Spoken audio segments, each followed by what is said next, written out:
আসসালামু আলাইকুম। দুপুরের শীর্ষ সংবাদে স্বাগত জানাচ্ছি আমি বিথি। দেশবাসীর সম্মিলিত সমর্থনই আমাদের শক্তি ও প্রেরণার উৎস তারেক রহমান। এবার কেয়ার হাসপাতালে নিরাপত্তা জোরদার, প্রধান ফটকে পুলিশ ব্যারিকেড। তারেক রহমান শিগগিরই দেশে ফিরবেন, সালাউদ্দিন আহমেদ।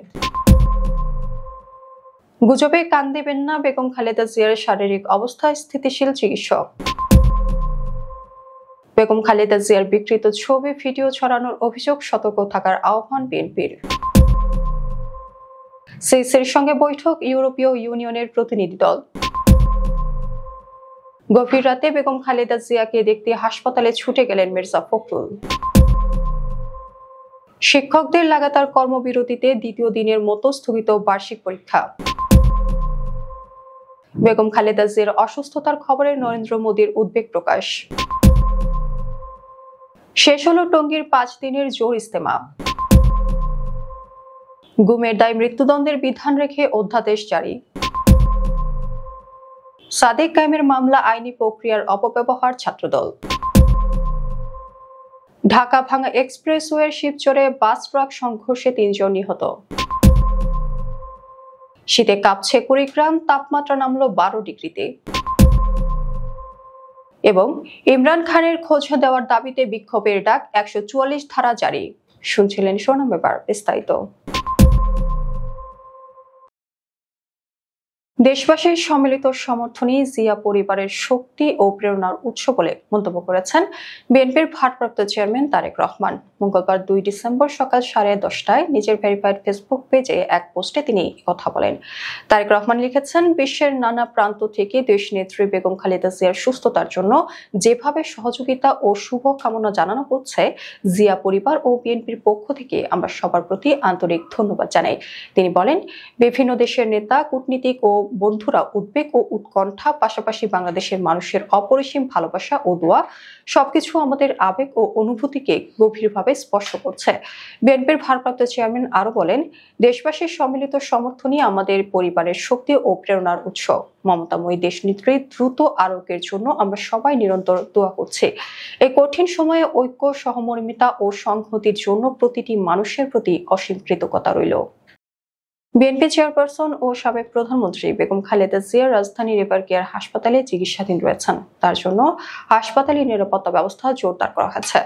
সরকার সাবেক প্রধানমন্ত্রী খালেদা জিয়াকে অতি গুরুত্বপূর্ণ ব্যক্তি ঘোষণা করার পর বেড়েছে নিরাপত্তা। জানা গেছে, সোমবার রাত 2টা থেকে হাসপাতালের প্রধান ফটকের সামনে পুলিশ ব্যারিকেড দেয়।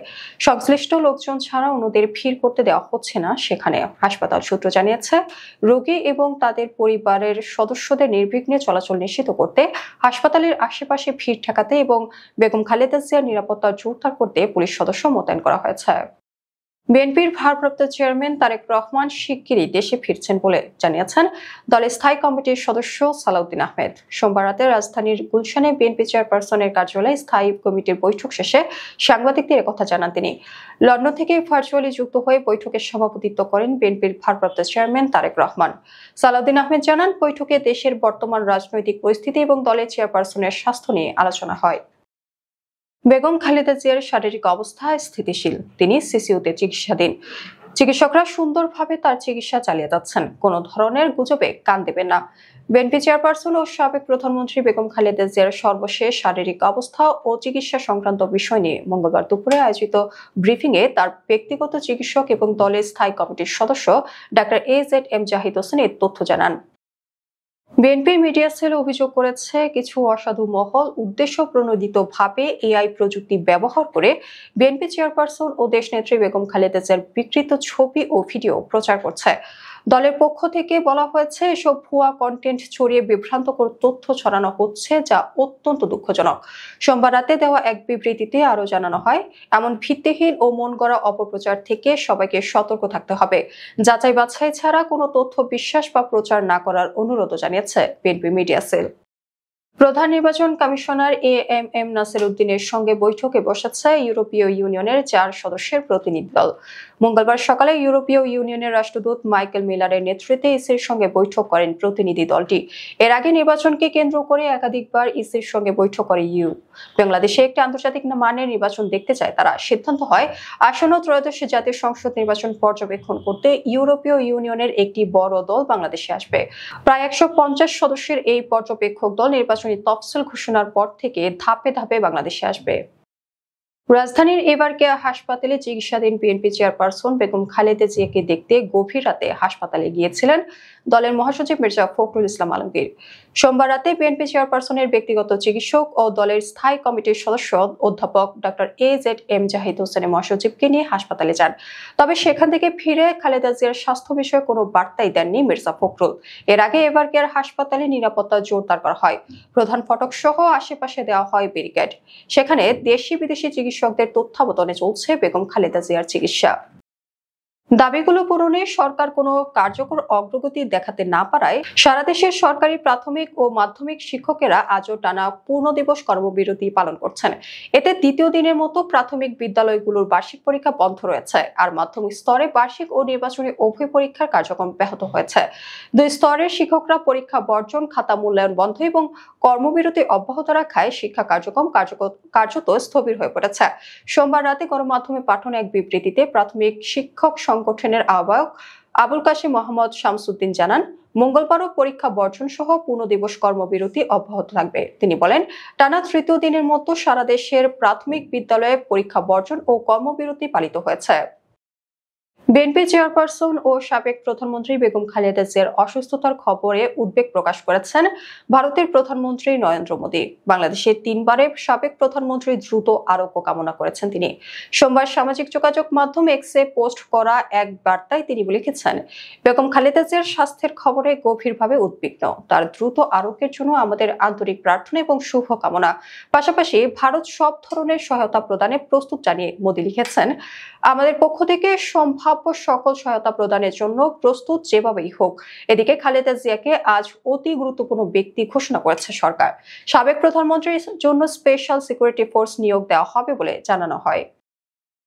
গাজীপুরের টঙ্গীর তুরাগ তীরে দোয়ার মধ্য দিয়ে শেষ হলো তাবলিগ জামায়াত বাংলাদেশ সুয়ারি নিজামের অধীনে আয়োজিত 5 দিন ব্যাপী পুরানাদের জোর ইজতেমা। মঙ্গলবার 2 ডিসেম্বর সকালে ঢাকা, গাজীপুর সহ আশেপাশের জেলায় প্রায় 2.5 লক্ষাধিক মুসল্লি জোর ইজতেমায় অংশ নেন। এদিন সকাল 8:51 দোয়া শুরু হয়ে 9:13 শেষ হয়। আমিন আমিন ধ্বনিতে কম্পিত হতে থাকে সমগ্র টঙ্গী ময়দান। দোয়ার মুহূর্তে মাঠ জুড়ে কান্নার রোল পড়ে। মোনাজাত পরিচালনা করেন পাকিস্তানের মাওলানা আহমেদ বাটলা। বিষয়টি নিশ্চিত করেছেন তাবলিগ জামায়াত বাংলাদেশ সুয়ারি নিজামের মিডিয়া সমন্বয়ক হাবিবুল্লাহ রাইহান। গুমের শিকার ব্যক্তির মৃত্যু হলে জড়িতদের মৃত্যুদণ্ড, যাবজ্জীবন সহ কোটি টাকা অর্থদণ্ডের বিধান রেখে গুম প্রতিরোধ ও প্রতিকার অধ্যাদেশ জারি করেছে সরকার। আর গুমের সাক্ষ্য প্রমাণ নষ্ট এবং গোপন আটক কেন্দ্র স্থাপন ও ব্যবহার করলে 7 বছরের কারাদণ্ডের বিধান রাখা হয়েছে। সোমবার আইন, বিচার ও সংসদ বিষয়ক মন্ত্রণালয় অধ্যাদেশের গেজেট প্রকাশ করে।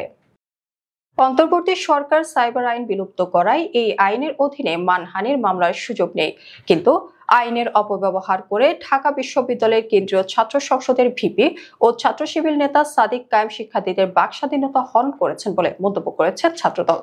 মঙ্গলবার ছাত্রদলের দপ্তর সম্পাদক জাহাঙ্গীর আলম স্বাক্ষরিত এক বিজ্ঞপ্তিতে এই অবস্থান জানায় সংগঠনটি। দলটি বলছে, ডাকসুর ভিপি পদধারী কোনো ছাত্রনেতা কর্তৃক শিক্ষার্থীদের বিরুদ্ধে সাইবার মামলা দায়ের করার ন্যাক্কারজনক ও নজিরবিহীন ঘটনা। ছাত্রদলের সভাপতি রাকিবুল ইসলাম রাকিব এবং সাধারণ সম্পাদক নাসির উদ্দিন নাসির আইনি প্রক্রিয়ায় মামলা প্রত্যাহার করে শিক্ষার্থীদের কাছে দুঃখ প্রকাশ করতে সাদিক কায়েমকে আহ্বান জানিয়েছেন। বিজ্ঞপ্তিতে বলা হয়, ছাত্র শিবিরের অন্যতম কেন্দ্রীয় নেতা এবং ডাকসুর ভিপি পদধারী সাদিক কায়েম কয়েকটি ফেসবুক আইডি ও পেজের বিরুদ্ধে বানোয়াট, ভিত্তিহীন, কল্পনাপ্রসূত ও হয়রানিমূলক মামলা দায়ের করেছেন। ছাত্র শিবির নেতা সাদিক কায়েমের করা এই ভিত্তিহীন সাইবার মামলার তীব্র নিন্দা ও প্রতিবাদ জানায় বাংলাদেশ জাতীয়তাবাদী ছাত্রদল। ঢাকা-ভাঙ্গা এক্সপ্রেসওয়ের মাদারীপুর জেলার শিবচরের আরিয়াল খাঁ নদের সেতুর উপর যাত্রীবাহী বাসের সঙ্গে ট্রাকের সংঘর্ষে ৩ জন নিহত হয়েছেন। এ সময় আহত হয়েছেন কমপক্ষে ১৫ জন। নিহতদের মধ্যে ঘটনাস্থলে একজন এবং হাসপাতালে নেওয়ার পর আরও ২ জনের মৃত্যু হয়েছে। শিবচর হাইওয়ে থানার ভারপ্রাপ্ত কর্মকর্তা জহিরুল ইসলাম এ তথ্য নিশ্চিত করেছেন। মঙ্গলবার সকাল ৯:১৯টার দিকে এই দুর্ঘটনা ঘটে। জানা গেছে, এক্সপ্রেসওয়ের আরিয়াল খাঁ ব্রিজের ওপর ভাঙ্গাগামী লেনে একটি ট্রাকের পেছনে ওয়েলকাম পরিবহনের যাত্রীবাহী একটি বাস সজোরে ধাক্কা দেয়। এতে ঘটনাস্থলে একজন ও হাসপাতালে নেওয়ার পরে আরো ২ জনের মৃত্যু হয়েছে। এছাড়া আহত হয়েছেন কমপক্ষে ১৫ জন। কুড়িগ্রামে ঘন কুয়াশা ও হিমেল বাতাসে জেঁকে বসেছে তীব্র শীত। মঙ্গলবার ভোর ৬টায় রাজারহাট আবহাওয়া পর্যবেক্ষণাগারে জেলার সর্বনিম্ন তাপমাত্রা রেকর্ড করা হয় ১২°C। হিমেল হাওয়া ও বাতাস যেন আগে ভাগেই এসে পৌঁছেছে দেশের উত্তর জনপদের জেলা কুড়িগ্রামে। প্রতিদিনই বাড়ছে শীতের তীব্রতা, ঘন কুয়াশা, হিমেল বাতাস আর ঠান্ডা। রাজারহাট আবহাওয়া পর্যবেক্ষণাগারে ভারপ্রাপ্ত কর্মকর্তা সুবল চন্দ্র সরকার গণমাধ্যমকে বলেন, আজ মঙ্গলবার জেলায় ১২°C রেকর্ড করা হয়েছে।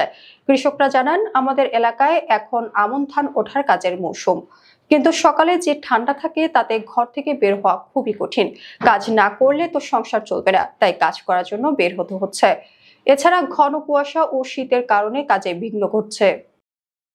পাকিস্তানের সাবেক প্রধানমন্ত্রী ইমরান খানকে ঘিরে মৃত্যুর গুজব ও সম্ভাব্য সহিংসতার আশঙ্কায় রাওয়ালপিন্ডিতে জনসমাবেশ নিষিদ্ধ করে ১৪৪ ধারা জারি করেছে সরকার। ইমরান খানের দল পাকিস্তান তেহরিকে ইনসাফের ঘোষিত বিক্ষোভ কর্মসূচির আগে জননিরাপত্তা নিশ্চিত করতে এই সিদ্ধান্ত নেওয়া হয়েছে। রাওয়ালপিন্ডির deputy commissioner doctor Hasan Waqar চিমার স্বাক্ষরিত আদেশে জানানো হয়, ১ থেকে ৩ ডিসেম্বর পর্যন্ত ৩ দিনের জন্য দণ্ডবিধির সংশোধিত ধারা ১৪৪ কার্যকর থাকবে। এ সময় ৫ জন বা তার বেশি মানুষের সমাবেশ, সভা, মিছিল, বিক্ষোভ, ধর্ণা, জুলুস সহ সব ধরনের গণজমায়েত নিষিদ্ধ থাকবে। আমাদের পরবর্তী রাতের সংবাদ দেখার আমন্ত্রণ জানিয়ে এখনকার মতো বিদায় নিচ্ছি। দর্শক, ভিডিওটি শেষ পর্যন্ত দেখার জন্য আপনাকে অসংখ্য ধন্যবাদ। নিত্য নতুন সংবাদ পেতে আমাদের ইউটিউব চ্যানেল সাবস্ক্রাইব করুন ও নিয়মিত নোটিফিকেশন পেতে বেল বাটনে ক্লিক করুন এবং আমাদের ফেসবুক পেজটি লাইক করুন। এছাড়াও আমাদের ভিডিওতে লাইক দিয়ে শেয়ার করুন। আল্লাহ হাফেজ।